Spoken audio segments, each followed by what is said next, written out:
In this video, we're going to extend on the idea of a magic number. And we're going to extend on it such that we can generate, in effect, magic lines. So with the magic number, all we're doing is we're approximating the log to the base 2 function with a line with a gradient of 1. And we also have the value for the y-intercept. But now we're going to expand on that, and we're also going to introduce the idea of the gradient. So we're going to generate an approximation to the log function using lines with the y-intercept and also the gradient. So we can see here mathematically we're going to use the log to the base 2 1 plus x, and we're going to approximate it with the alpha, which is the y-intercept, but we're also going to add in this extra term a, which is the gradient. So previously this was just set at a value of 1, but now we can adjust it. So if we were to do that, then using the same arguments that we've seen in the previous video, the value for our iy is going to be equal to 3 upon 2 lb. Now it's going to be minus ax minus alpha, and we've got the minus a half ix. So it means now that we've got something slightly different from what we had previously. We no longer have a single term here which we can call a magic number,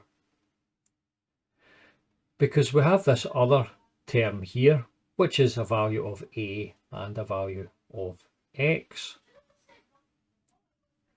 So it means that what we're actually going to have here are two numbers.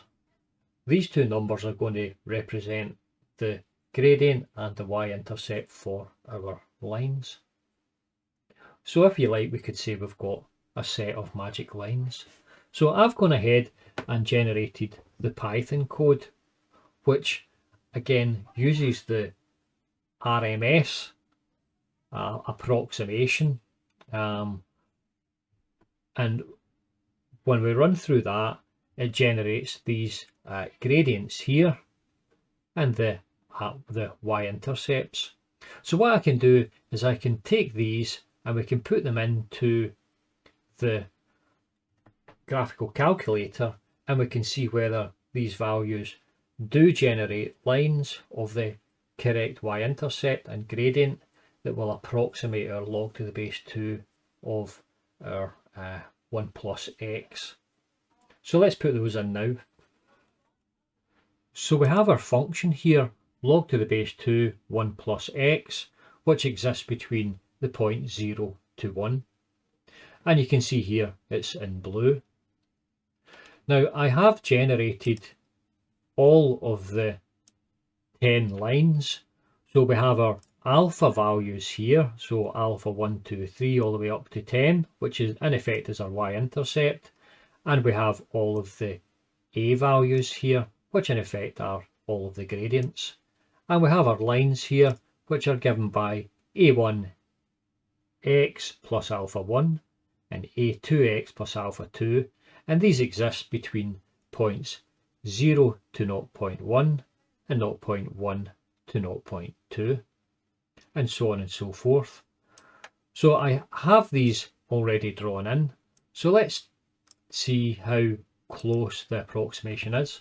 Obviously by close I'm just looking at it by eye, there's no real mathematical detail in terms of the closeness, but we're just going to have a little look and see just as an indication.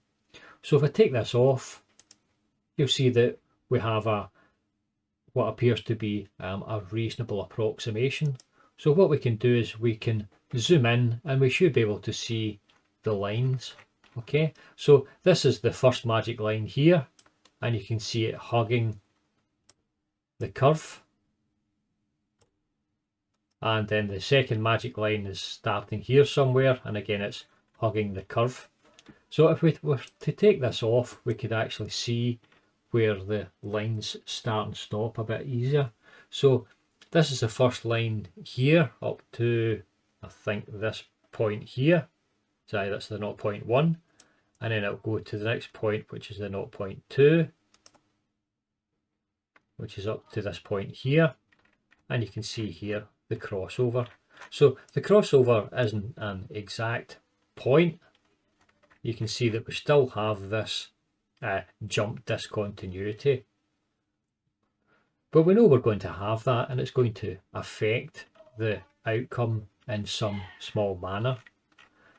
But this looks like we can approximate this log to the base 2 1 plus x function relatively well using, in this case, 10 lines. So that means we're going to have to maintain 20 numbers.